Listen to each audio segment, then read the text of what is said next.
Dr. Khalid bin Abdul Aziz Al-Jabir, seorang dokter berkebangsaan Arab Saudi, dalam bukunya yang berjudul Musyahadat Tabib Qasas Waqi'iyah, memuat banyak kisah-kisah hikmah dari pengalamannya bekerja sebagai dokter.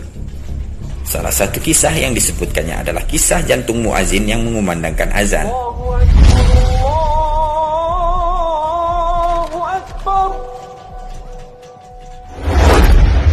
Berikut kisahnya.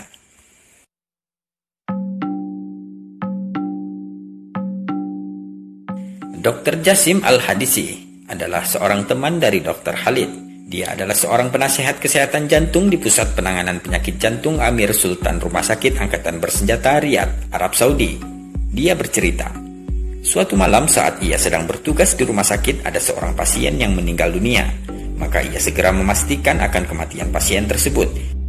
Ia meletakkan stetoskop di atas dadanya hingga ia mendengarkan suara. Allahu Akbar, Allahu Akbar,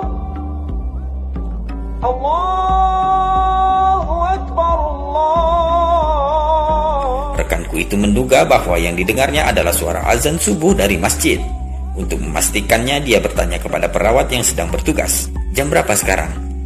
Perawat itu menjawab, "Jam 1 malam." Mendengar jawaban sang perawat, Dr. Jasim Al-Hadisi kaget.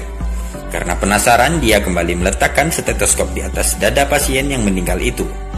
Tahukah Anda apa yang dia dengar? Ya, dia mendengar suara azan dari jantung pasien tersebut secara lengkap. Asyhadu an la ilaha illallah. Jika seorang telah meninggal, semua organ tubuh akan berhenti berfungsi sama sekali. Tangan, kaki, dan badannya akan mulai dingin, karena roh telah pergi meninggalkannya. Begitu pula detak jantung dan nadinya pun akan berhenti. Itu adalah keadaan umum yang ada bagi setiap jasad manusia yang telah meninggal dunia. Namun demikian, tidak ada yang tidak mungkin bagi Allah Ta'ala. Jika berkehendak, Dia akan memperlihatkan sesuatu yang berada di luar nalar manusia. Untuk mengetahui bagaimana keadaan pasien itu semasa hidup, maka Dr. Jasim Al-Hadisi itu bertanya kepada keluarga pasien. Mereka menjelaskan bahwa semasa hidupnya, sang pasien bekerja sebagai muazin pada sebuah masjid. Biasanya ia datang ke masjid 1/4 jam sebelum tiba waktu sholat, atau kadang lebih awal lagi. Di samping itu, dia selalu menghatamkan Al-Quran dalam 3 hari, dan sangat menjaga lisannya dari kesalahan. Allahu Akbar. Sungguh ini adalah kejadian langka di dunia ini. Setelah muazin itu meninggal, suara azan masih terdengar dari dirinya. Bukan dari mulutnya, tapi dari jantungnya. Bagaimana seseorang hidup, begitulah dia akan meninggal dunia.